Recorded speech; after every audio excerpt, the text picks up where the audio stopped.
को स्वागत है हमारे यूट्यूब चैनल समृद्धि में। दोस्तों, आज मैं अपनी माताओं बहनों को करवा चौथ की पूजा के बारे में बताऊंगी कि जैसे मैंने आप लोग को सारी डिटेल्स तो वीडियो में दे चुकी है कि चंद्रोदय कब हो रहा है, करवा चौथ का व्रत आप लोग को किस दिन रहना है। लेकिन आज मैं बताऊंगी कि करवा चौथ में चाँद के पूजा से भी पहले एक बार पति का पूजा किया जाता है। उसमें क्या क्या सामग्रियाँ आप लोग को रखनी चाहिए और कब आप लोग को पति की पूजा करनी है, ये भी जान लीजिए इस वीडियो में। तो वीडियो यदि अच्छी लगे तो एक लाइक कीजिए, चैनल को सब्सक्राइब कीजिए ताकि ऐसी वीडियो की नोटिफिकेशन समृद्धि की आप लोग को मिलती रहे। और समृद्धि को लाइक कीजिएगा क्योंकि इस लाइक के जरिए हमको पता चलता है कि हमारी वीडियो आप लोग को अच्छी लगी है। देखिए दोस्तों, सबसे पहले तो आप लोग ये जान लीजिए कि करवा चौथ का व्रत आप लोग को रहना किस दिन है।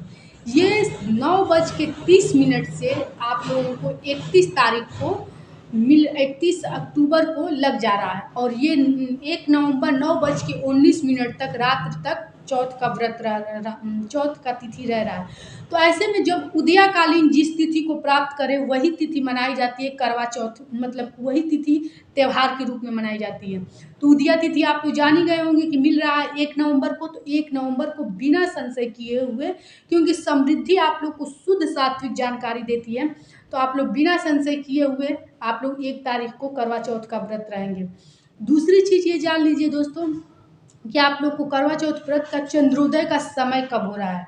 तो आप लोग 8:30 बजे के बाद चंद्रोदय का समय हो जा रहा है, इसलिए चंद्रमा की पूजा आप लोग तब कीजिएगा। उसके पहले आप लोग शिव परिवार का पूजा कर लीजिएगा, चौथ माता की पूजा करके कथा सुन लीजिएगा, क्योंकि चंद्रमा को देखने के बाद आप लोग पानी पी लेते हैं, उससे पहले सारी पूजा कर लीजिएगा।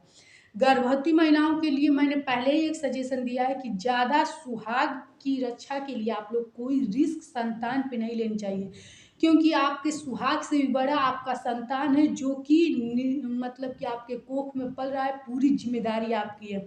तो क्या होता है कि आप लोग डरवश के कारण या जो भी हो सुहाग की चीज़ों में रिस्क नहीं लेती है, लेकिन एक चीज़ आप लोग ये भी समझिए कि वो भी आपकी संतान है, उसकी सुरक्षा रक्षा करना आपका धर्म है। इसलिए यदि आप लोग की काफ़ी तबीयत खराब हो, जैसे 8वां 9वां महीना चल रहा है और करवा चौथ ये हो गया है, तो आप लोग ये व्रत छोड़ भी सकती हैं, कोई इसमें संशय नहीं है। क्योंकि आप लोग शास्त्र उठा कर देखेंगे कि यदि उस जीव को कोई दिक्कत आपके व्रत के कारण हो रहा है तो बहुत पाप लगता है। इसलिए आप लोग कोई ऐसा रिस्क मत लीजिएगा। समृद्धि आप लोग को शुद्ध सात्विक जानकारी देती है। मानती हूँ कि फल फ्रूट पे कई ऐसे व्रत हैं जो महिलाएं सोचती हैं कि मैं रह जाऊंगी, लेकिन सोचिए रह गई तब तो ठीक है, लेकिन यदि कोई कष्ट हुआ, कोई परेशानी हुई, फिर उसका ये जघन्य अपराध कहा जाता है जो 7 जन्मों तक नहीं मिटता है। चाहे आप लाख उपाय पूजा पाठ कर लीजिएगा, इस पाप से उन्नति आपकी नहीं हो पाएगी। इसलिए कोई रिस्क मत लीजिएगा, अपना तबीयत देख लीजिएगा।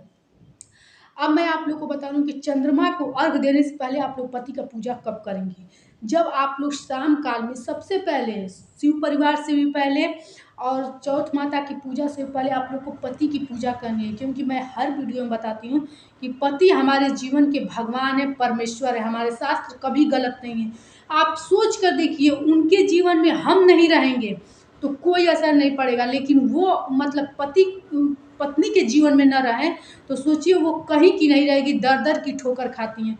अब हमारे शास्त्र को ही मान लीजिए, काफ़ी आजकल की लड़कियां पढ़ी लिखी रह रही हैं, कंधे से कंधे मिलाना, इक्वल टू इक्वल लोग बात कर रहे हैं, लेकिन मैं आप लोग को अपनी शास्त्रों की बात कह रही हूँ कि जब शिव जी को जब सती का रूप पकड़ी थी पार्वती माता, वहाँ उनके पति को नहीं बुलाया गया था। कितना अपमान फील हुआ, कोई वहाँ उनसे बोल नहीं रहा था। इसीलिए तो कहा जाता है हमारे शास्त्रों की बिन बुलाए जिन जइये भवानी।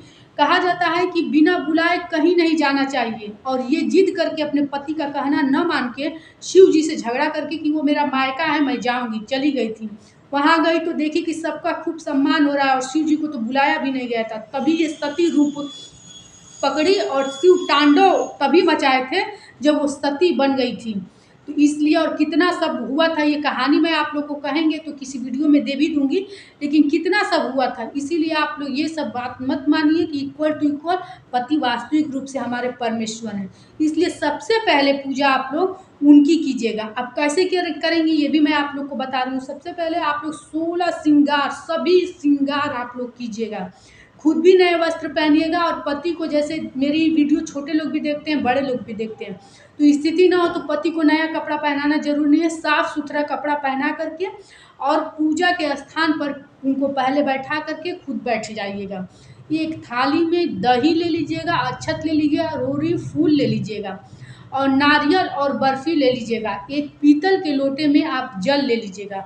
उस जल को, पीतल के लोटे को किसी चीज़ से, रक्षा सूत्र से या फिर कपड़ा हो तो लाल कपड़े से भी बांध सकती हैं, जैसी आपकी व्यवस्था हो। क्योंकि पूजा पाठ में ज़्यादा सब यदि आप लोग खर्च करने लगेंगे हर चीज़ के लिए पीस या फिर हर चीज़ के लिए चुनरी, तो काफ़ी खर्चा बढ़ जाता है। इससे क्या होता है ना दोस्तों, मैं जहाँ तक महिलाओं की बात बता रही हूँ कि खरीदारी में काफ़ी पैसा उनका खर्च हो जाता है और व्रत के प्रति उनका ये होता है कि अब तो ये त्यौहार आएगा। जानते ही हैं हम महिलाओं का कितना त्यौहार आता है और खर्च पड़ता है।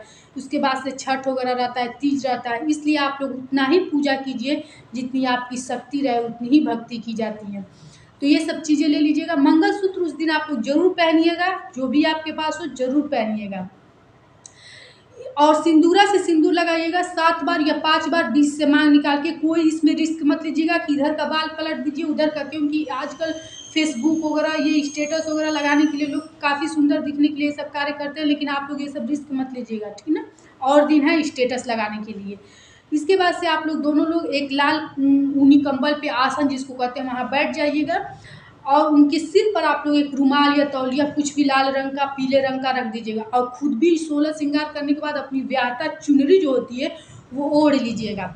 बीच में थाली रख करके और आप उनको सबसे पहले उनके ऊपर पानी वानी छिड़क करके, जैसे भगवान जी को स्नान कराया जाता है स्नान कराएंगी, टीका लगाएंगी, दही और अक्षत और रोरी का टीका लगाएंगी, अक्षत उनके ऊपर फेंक के पुष्प भी उनके ऊपर फेंकेंगी। उसके बाद कलावा लिए रहिएगा, उनके हाथ में कलावा बांधिएगा और कलावा दे करके स्वयं के हाथ में भी बंधवाइएगा, क्योंकि आपकी रक्षा करने की जिम्मेदारी उनको है, वो आपके लिए भगवान है उस समय।